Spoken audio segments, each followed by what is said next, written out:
الحمد للہ رب العالمین والصلاة والسلام علی رسولہ الکریم وعلی آلہ وصحبہ ومن سار علی نہجہ الی یوم الدین وسلم تسلیما کثیرا اما بعد۔ ہم نے سابقہ ملاقات میں سورۃ الفیل کی تفسیر لی تھی کہ جس میں ایک بہت بڑے اللہ تعالیٰ کی طرف سے کہ جو اللہ نے معجزہ دکھایا تھا اس کا بیان ہوا تھا کہ کس طریقے سے اللہ تعالیٰ نے ابرہ اور اس کے لشکر فوج کو تباہ و برباد کیا، اور ایسے ہی اللہ تعالیٰ ظالموں کی ہلاکت کرتا ہے۔ اس کے بعد آج انشاءاللہ سورۃ الہمزہ ہے ہمارے سامنے، اس کی تفسیر لیتے ہیں، اور یہ بڑی سبق آموز سورت ہے۔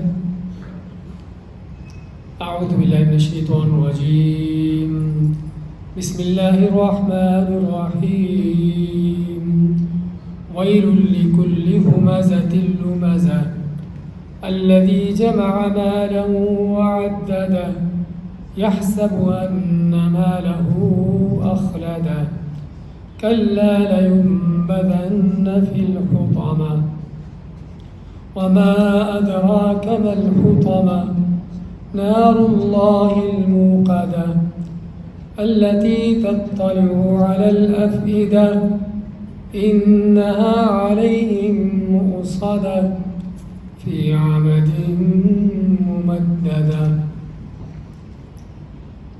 ویل ہلاکت ہے، تباہی ہے، لکل ہر اس شخص کے لیے، ہمازہ جو تانا زنی کرنے والا ہے، لمازہ عیب نکالنے والا ہے،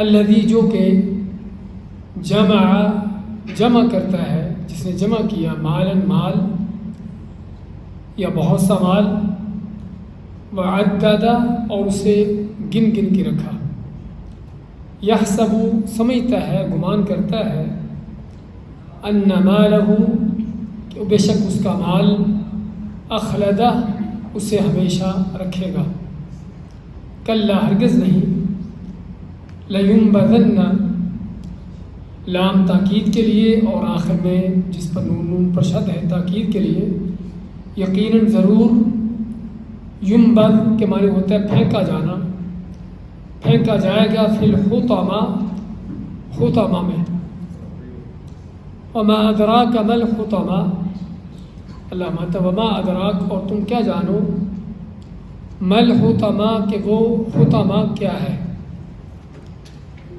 نار اللہ الموقدہ وہ اللہ کی آگ ہے، نار اللہ اللہ کی آگ ہے، الموقدہ بھڑکائی ہوئی، التی جو کہ تطلع جا پہنچتی ہے، علی الافئدہ، افئدہ جمع فؤاد کی، اور فؤاد کے معنی دل، کہ جو دلوں تک جا پہنچتی ہے، انہا علیہم مؤصدہ وہ آگ ان پر بند کی ہوگی، فی عمد ممددہ، فی عمد جمع عمود کی، ممددہ لمبے ستونوں میں وہ آگ ان پر بند کی ہوگی۔ یہ ہے سورۃ الہمزہ جو مکی صورتوں میں سے ہے، اور آپ نے اس کے معنی سن کر تھوڑا سا اندازہ کیا ہوگا کہ اس سورت کا موضوع کیا ہے۔ ہم نے اس سے پہلے سورۃ الماعون پڑھی تھی کہ جس میں اللہ تعالیٰ نے آخرت کا انکار کرنے والے، آخرت پر ایمان نہ لانے والے، ان کا حال بیان کیا تھا کہ آخرت پر ایمان نہ لانے سے انسان کے اندر کیا قباحتیں پیدا ہوتی ہیں، اللہ کے حوالے سے بھی اور بندوں کے حوالے سے بھی، کیا ظلم زیادتیاں اور طرح طرح کے جرائم اس کے اندر پیدا ہوتے ہیں۔ اسی طرح ایک بہت بڑی انسان کو برباد کرنے والی، خراب کرنے والی چیز مال ہے۔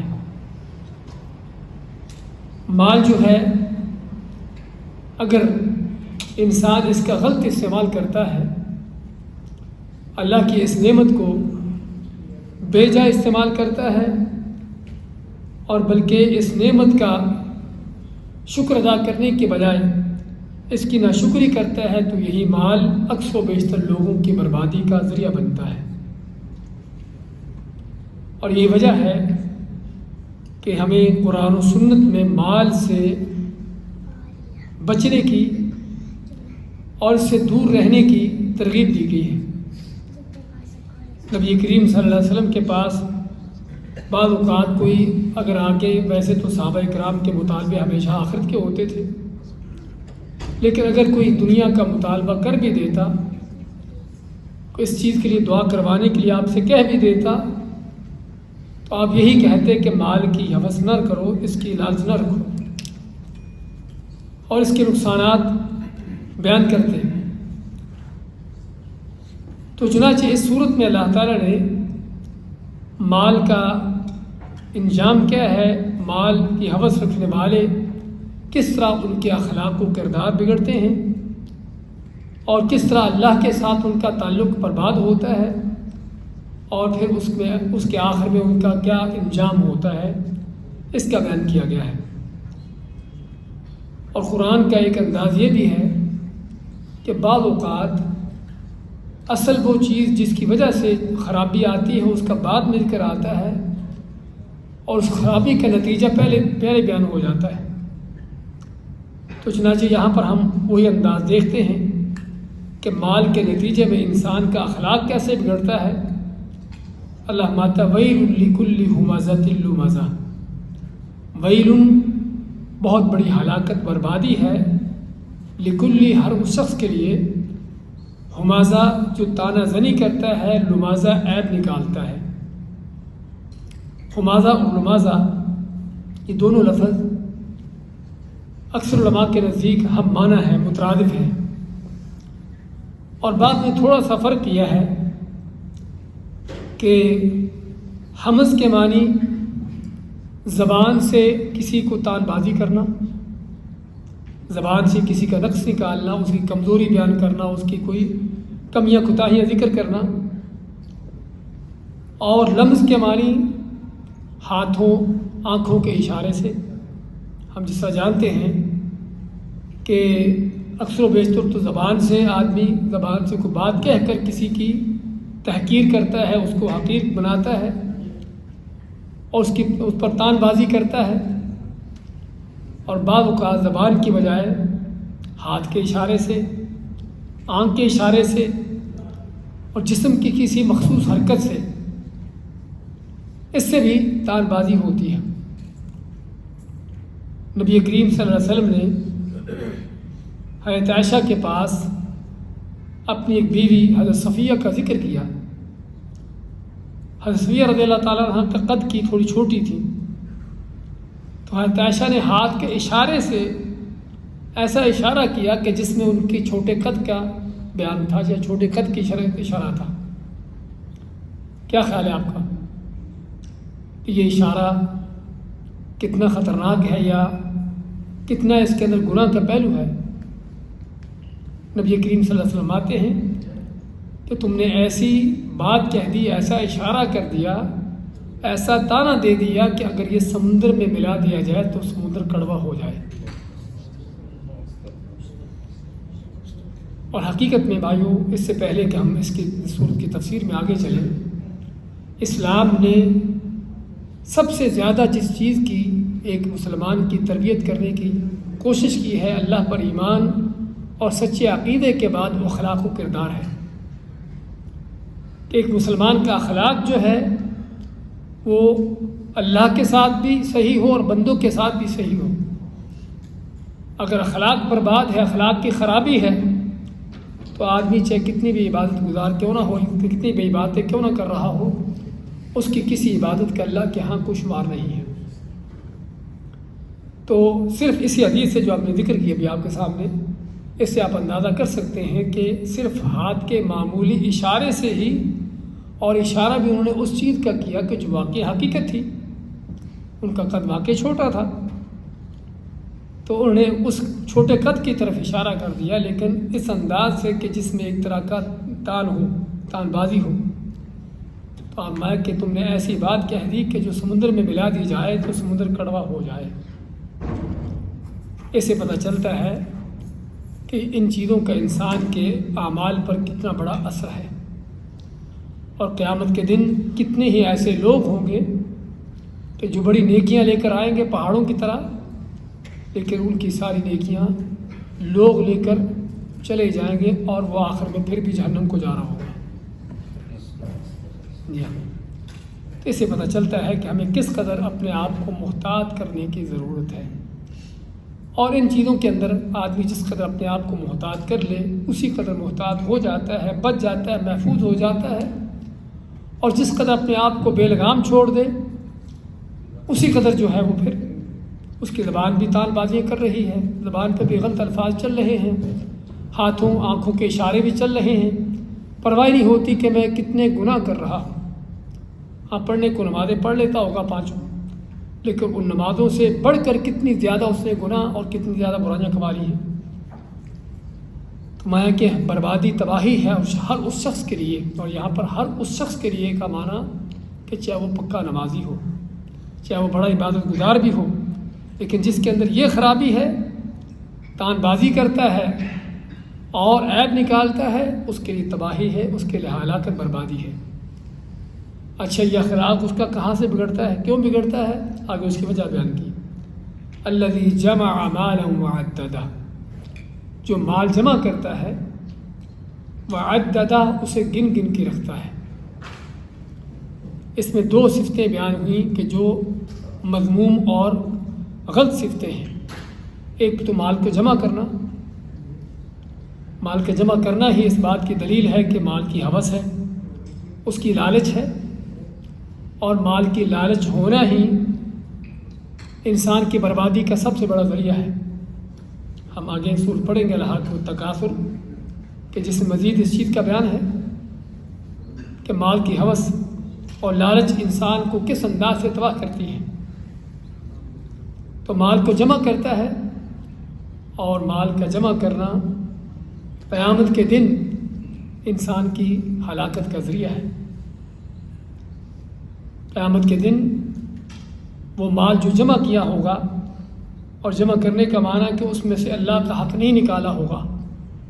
اللہ فرماتا ہے کہ جو مال جمع کر کے رکھتے ہیں تو ان کو بشارت دو اس بات کی، یوم یحمى علیہم فی نار جہنم فتکوی بہا جباہہم وجنوبہم وظہورہم، کہ اسی مال کے تختے بنا کر ان کی پیشانیاں، ان کے پہلو، ان کی پیٹھوں کو داغا جائے گا، اور کہا جائے گا ھذا ما کنزتم، کہ یہ تھے وہ مال خزانے جو تم نے جمع کیے تھے۔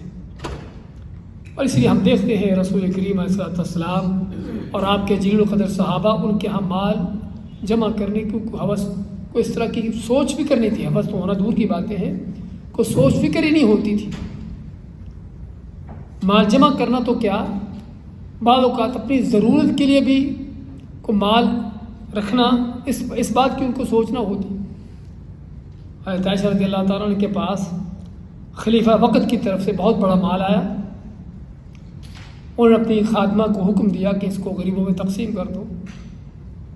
وہ سارا انہوں نے غریبوں میں تقسیم کر دیا۔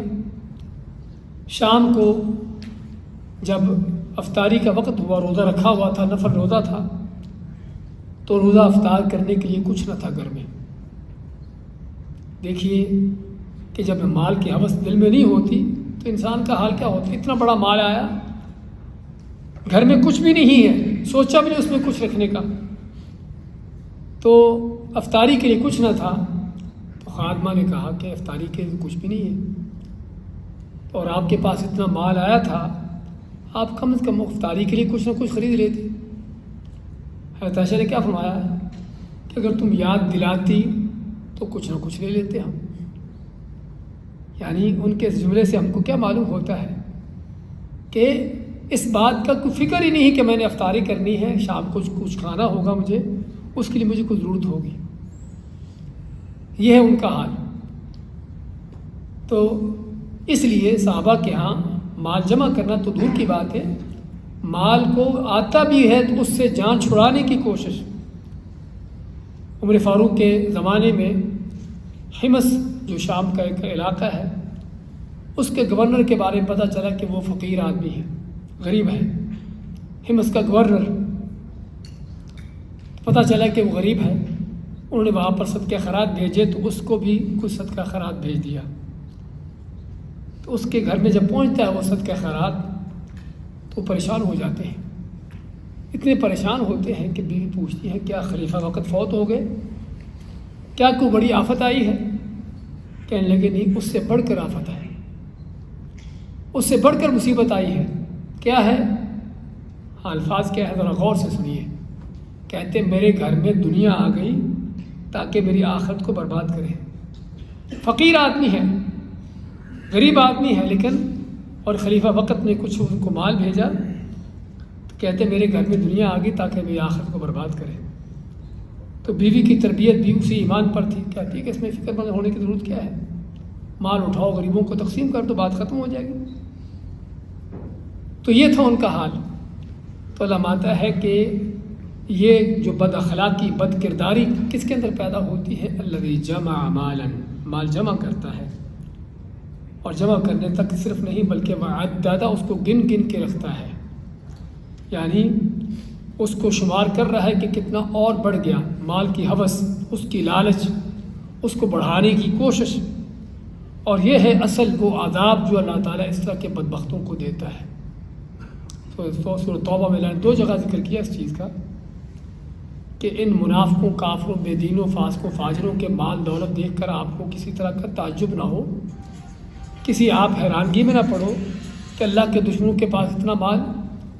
اللہ مانتا ہے کہ یہ تو اللہ تعالیٰ صرف ان کو دیتا ہے لِيُعَذِّبَهُمْ بِهَا فِي الْحَيَاةِ الدُّنْيَا، کہ تاکہ اسی مال سے ان کو دنیا کے اندر عذاب دے، اور واقعی بہت بڑا عذاب ہوتا ہے۔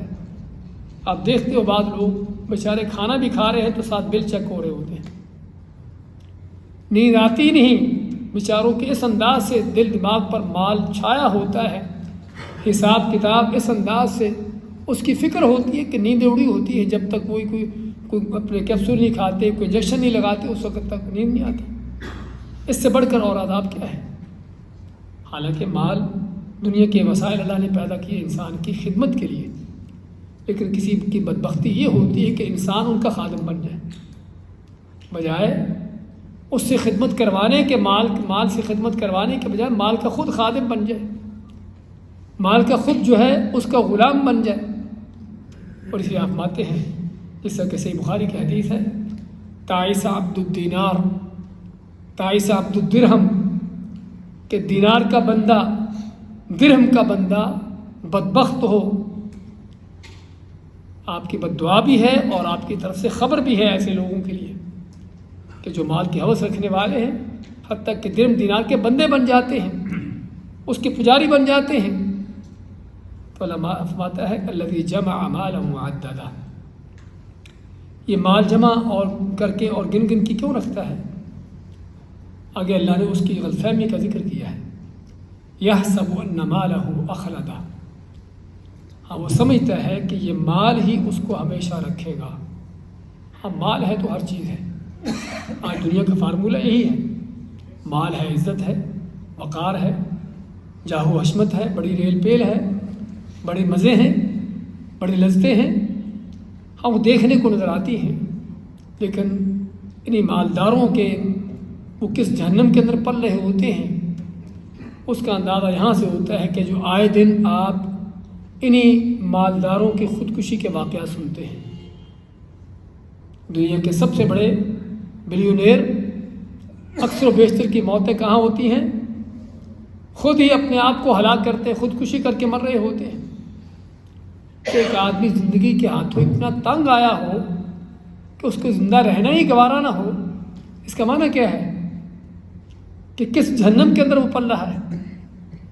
تو یہ ہے وہ مال جس کو ہم دیکھ کر بعض اوقات بڑی للچائی نظروں سے دیکھتے ہیں کہ کاش کہ میرے پاس بھی ایسا ہوتا۔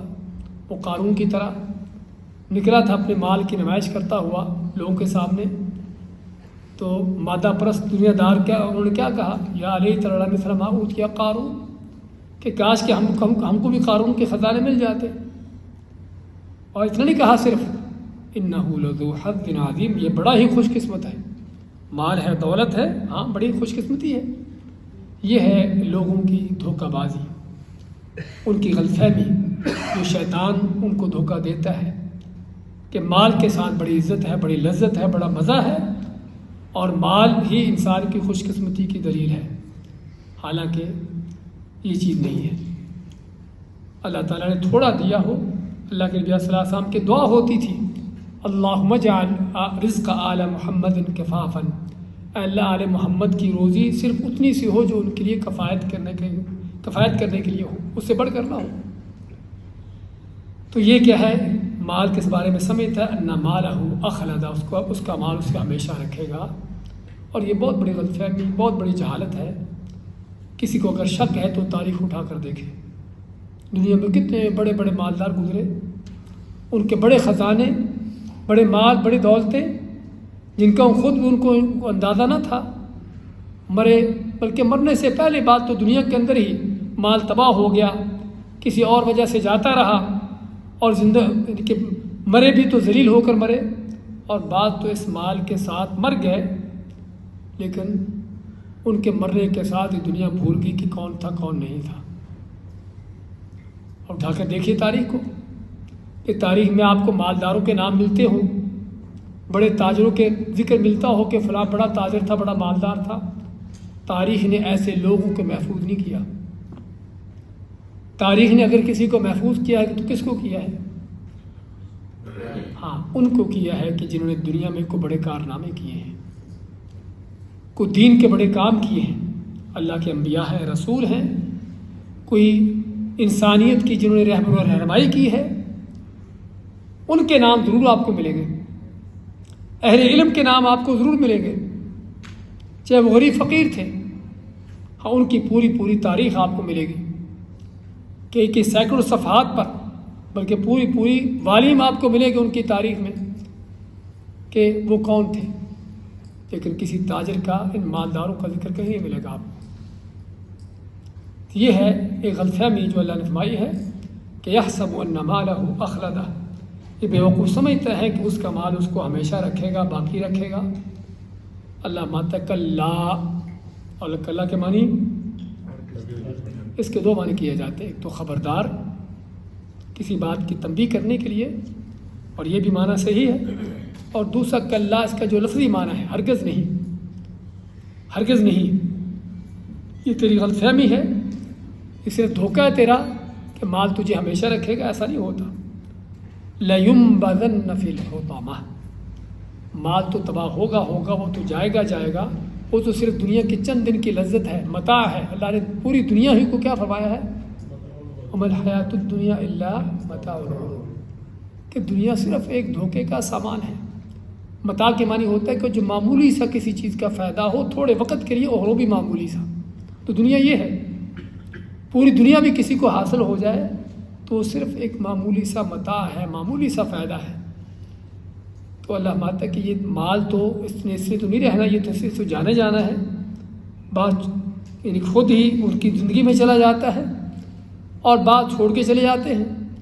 لیکن یہ مال کی حوث رکھنے والا، اس کا انجام کیا ہوگا؟ اللہ اس کا انجام بیان کرتا ہے، لَيُنبَذَنَّ فِي الْحُطَمَةِ، کہ یہ مال کی حوث رکھنے والا، لوگوں کے مذاق اڑانے والا، ان کو گھٹیا حقیر جاننے والے، اپنے آپ کو سمجھتا ہے کہ میں بڑا اونچا ہوں کیونکہ مالدار ہوں، میں چودھری ہوں، میں سیٹھ ہوں، یہ باتیں سبھی آپ کے سامنے ہیں۔ دوسروں کو حقیر جاننے والا، اللہ ماتا لَيُنبَذَنَّ فِي الْحُطَمَةِ، کہ ضرور پہ پھینکا جائے گا۔ یہ نہیں کہا کہ ڈالا جائے گا، یہ نہیں کہا کہ رکھا جائے گا۔ پھینکنا کس چیز کو ہوتا ہے؟ جو چیز گھٹیا بیکار ہوتی ہے۔ آپ کے ہاں کوئی بھی چیز، چاہے پانی کی بوتل بھی کیوں نہ ہو، آپ کے ہاں تھوڑی بھی اس کی قدر و قیمت ہے، آپ پھینکیں گے نہیں، رکھیں گے نیچے، سمجھے نا؟ لیکن پھینکیں گے اسی کو جو کچرا ہو، جو گھٹیا چیز ہو، بیکار چیز ہو۔ تو اللہ نے دو تاکیدوں کے ساتھ میں کہ یقیناً ضرور پھینکا جائے گا، کچرے کی طرح، گھٹیا چیز کی طرح، اور پھینکا بھی کہاں جائے گا؟ فی الحطمہ، 3 دفعہ اس لفظ کو دہرایا گیا اس صورت میں۔ وما ادراک ما الحطمہ نار اللہ 2 دفعہ، اس کے بعد اس کی تعریف کی گئی، وہ کیا ہے کہ ضرور یہ پھینکا جائے گا حطمہ میں۔ اب حطمہ کیا ہے؟ آپ ابھی تک سن رہے ہوں گے کہ اس کا ترجمہ نہیں آیا۔ ہاں، حطمہ کا معنی کہ حتم یحتم کسی چیز کے توڑ پھوڑ کر دینا، اس کی توڑ پھوڑ کے ریزہ ریزہ کر دینا. تو یہ ایسی آگ میں پھینکا جائے گا جو آگ توڑ پھوڑ کر دینے والی ہے. جہنم کی آگ جس کا آگے ذکر آ رہا ہے، وما ادراک ما الحطمہ، اور تمہیں کیا معلوم، تم کیا جانو کہ وہ حطمہ توڑ پھوڑ کرنے والی کیا چیز ہے. اور یہ بھی قرآن کریم کا انداز ہم بار بار پڑھیں گے کہ کسی چیز کی اہمیت دلانے کے لیے، اس کی یعنی کہ کیفیت کو اور واضح کرنے کے لیے سوال کی شکل میں آتا ہے کہ تم کیا جانو کہ یہ کیا چیز ہے. وما ادراک، تم کیا جانو، ما الحطمہ، کہ وہ توڑ پھوڑ کرنے والی کیا ہے. نار اللہ الموقدہ، وہ اللہ کی آگ ہے، الموقدہ، بھڑکائی ہوئی. اس آگ کو اللہ کی طرف منسوب کر دینا ہی کافی ہے اس آگ کی ہیبت کے لیے، کہ جو آگ اللہ کی طرف سے ہو، اللہ کے ساتھ اس کو منسوب کیا جاتا ہو، وہ کیسی آگ ہوگی. اور صرف اللہ کی طرف منسوب نہیں بلکہ اللہ کی بھڑکائی ہوئی، اللہ کی بھڑکائی ہوئی آگ. اگر کہا جائے کہ بادشاہ نے آگ بھڑکائی، کیا آپ کے ذہن میں یہ تصور آتا ہے کہ کسی عام آدمی کی طرف چھوٹی موٹی آگ جلائی ہوگی؟ ہاں، اسی سے پتہ چلتا ہے کہ بادشاہ نے اپنے فوج و لشکروں کے ساتھ، اپنے سارے عملے کے ساتھ جو آگ بھڑکائی، جلائی، کہ وہ بہت بڑی آگ ہوگی.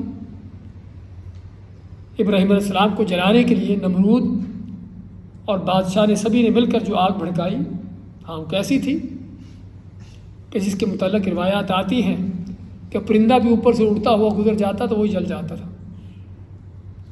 اور اس میں پھینکنے بھی کہ ابراہیم علیہ السلام کو کسی کو جرت نہ ہوتی کہ کیسے پھینکیں. اور آخر میں وہ منجنیق نام کی وہ چیز جو تھی اس میں ڈال کر ان کو پھینکا گیا. تو کہنے کا مقصد کہ اگر ہم دنیا کے کسی بڑے آدمی کی طرف ایسی چیز کو منسوب دیکھتے ہیں کہ اس نے یہ کام کیا تو کام کو بڑا معلوم ہوتا ہے. تو جائے کہ کائنات کے رب کی طرف سے وہ چیز منسوب ہو، اللہ کی طرف سے، اللہ کی طرف اس آگ کو منسوب کیا جائے اور کہا جائے کہ اس آگ کو اللہ نے بھڑکایا ہے، تو اللہ کی بھڑکائی ہوئی وہ آگ. اور آگ کی شدت ہم جانتے ہیں کہ آگ جس قدر زیادہ ہوتی ہے، جس قدر زیادہ پھیلی ہوتی ہے، اسی قدر اس کی شدت زیادہ ہوتی ہے. کبھی آپ دیکھتے ہیں کہ کسی جگہ آگ بہت زیادہ پھیلی ہو تو کس انداز سے آپ کو تڑاخ تڑاخ آوازیں آتی ہیں چیزوں کے ٹوٹنے کی، پھٹنے کی، اور ان کے پھٹنے کی، اور اس طرح کی ساری چیزیں آپ کو آوازیں آتی ہیں. کس انداز سے چولہے کے اندر آگ ڈیلی جلتی ہے، کوئی ایسی آوازیں نہیں آتی. اس سے کیا پتہ چلتا ہے کہ آگ اور آگ میں کتنا فرق ہے. حالانکہ دنیا ہی کی آگ ہے، کتنی بڑی بھی کیوں نہ ہو جائے، کتنی بھی وسیع پیمانے پر کیوں نہ جل جائے، وہ دنیا ہی کی آگ ہے، وہ آخرت کی آگ نہیں ہے. کہ جو آخرت کی آگ دنیا کی آگ سے 70 گنا زیادہ سخت ہے. نبی صلی اللہ علیہ وسلم کا فرمان ہے صحیح بخاری کی حدیث میں کہ یہ آگ جو دنیا میں تم جلاتے ہو، یہ آخرت کی آگ سے 70 گنا زیادہ نرم ہے، کم ہے. تو صحابہ نے فرمایا کہ اللہ کے نبی صلی اللہ علیہ وسلم یہی آگ ہی اپنی شدت میں کافی ہے، یہی بہت شدید ہے. تو اب میں کہ نہیں، جو آخرت کی ہے وہ اس سے زیادہ اس قدر سخت ہے. تو اللہ مانتا ہے کہ یہ ہے حطامہ، یہ ہے حطامہ، جس میں اس چودھری کو، اس سیٹھ کو، اس مالدار کو اس میں پھینکا جائے گا. صرف ڈالا جائے گا، پھینکا جائے گا کچرے کی طرح. اپنے آپ کو بڑا سمجھتا تھا، لوگوں کو حقیر جانتا تھا، ان کے مذاق اڑاتا تھا، ان کو تان بازیاں کرتا تھا، کیونکہ مال ہے، دولت ہے اس کے پاس. تو اللہ مانتا ہے کہ اس کو اس انداز سے اس آگ کے اندر پھینکا جائے گا ایک کچرے کی طرح، جو آگ اس انداز سے اس کی توڑ پھوڑ کرے گی، اس کی توڑ پھوڑ کرے گی. نار اللہ الموقدہ، اللہ کی بھڑکائی ہوئی آگ. آگے اس آگ کی مزید کیفیت کیا ہے؟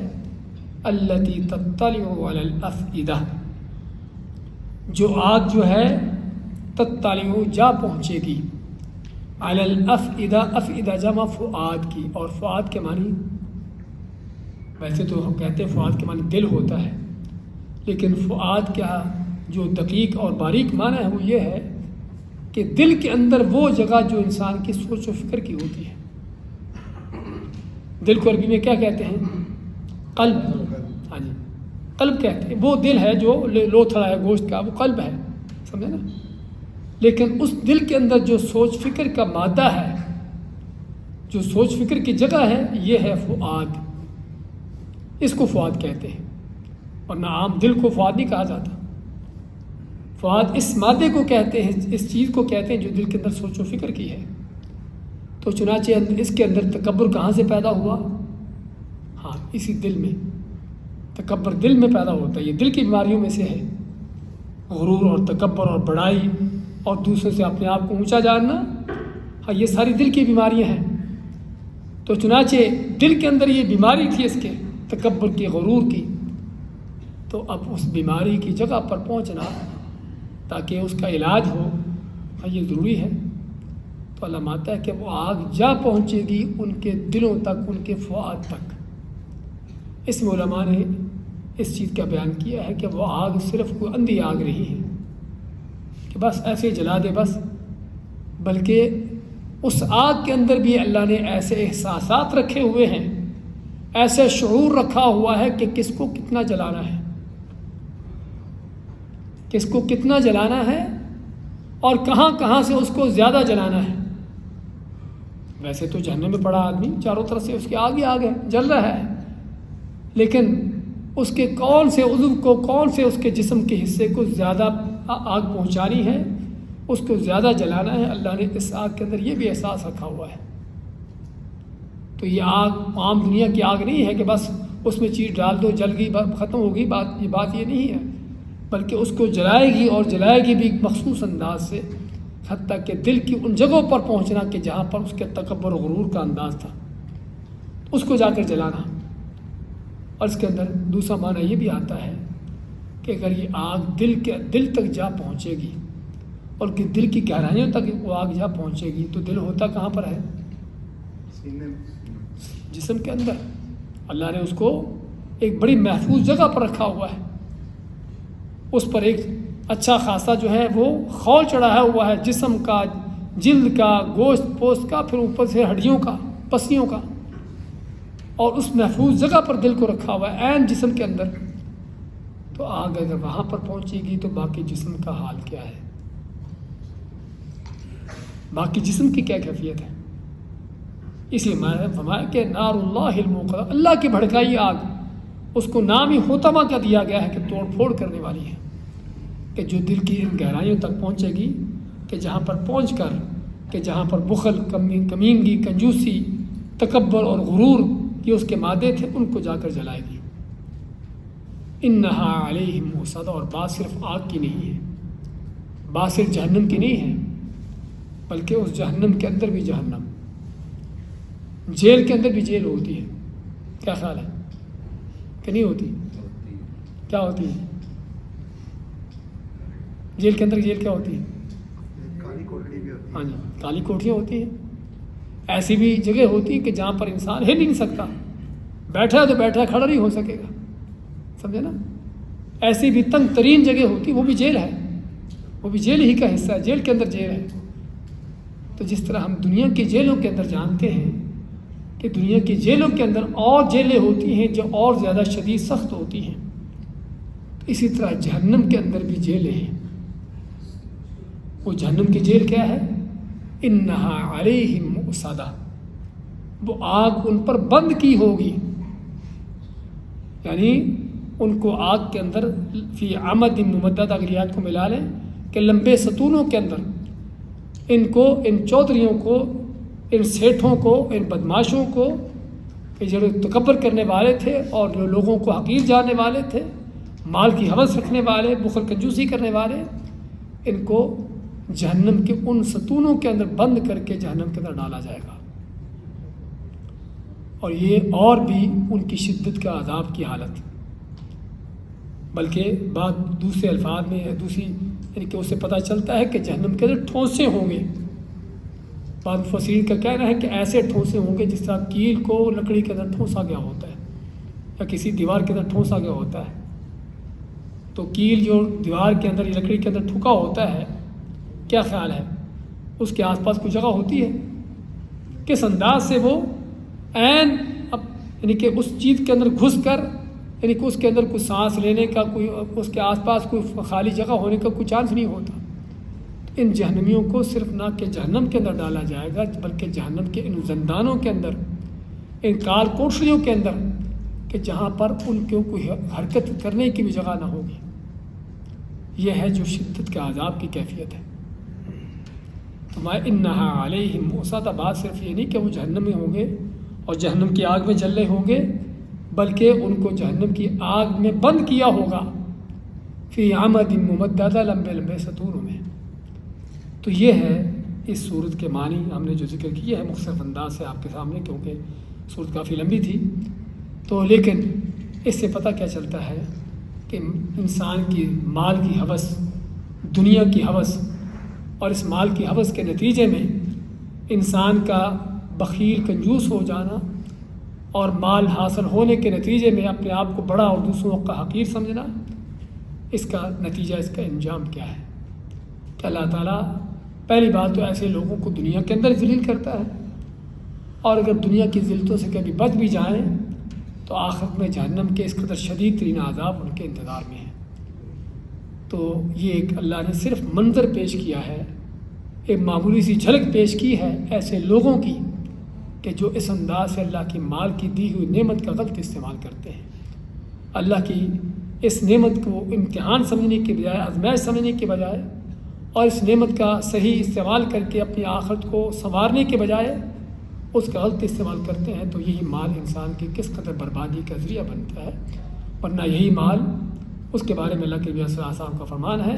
آپ سے یہ پوچھا گیا کہ سب سے بہتر شخص کون ہے، آپ میں کہ نعم المال لنعم الرجل، اچھا مال کسی اچھے آدمی کے ہاتھ میں آ جائے، کہ آدمی نیک ہے، متقی ہے، پرہیزگار ہے، اس کو اللہ نے علم دیا ہے اور مال بھی دیا ہے، تو اللہ کے دیے مال کو دن رات اللہ کی راہ میں خرچ کر رہا ہے۔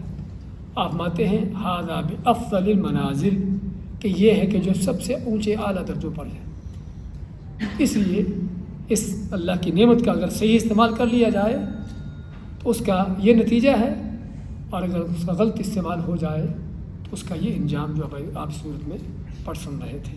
بارک اللہ فیکم، جزاکم اللہ خیر، وصلی اللہ وسلم علی نبینا محمد۔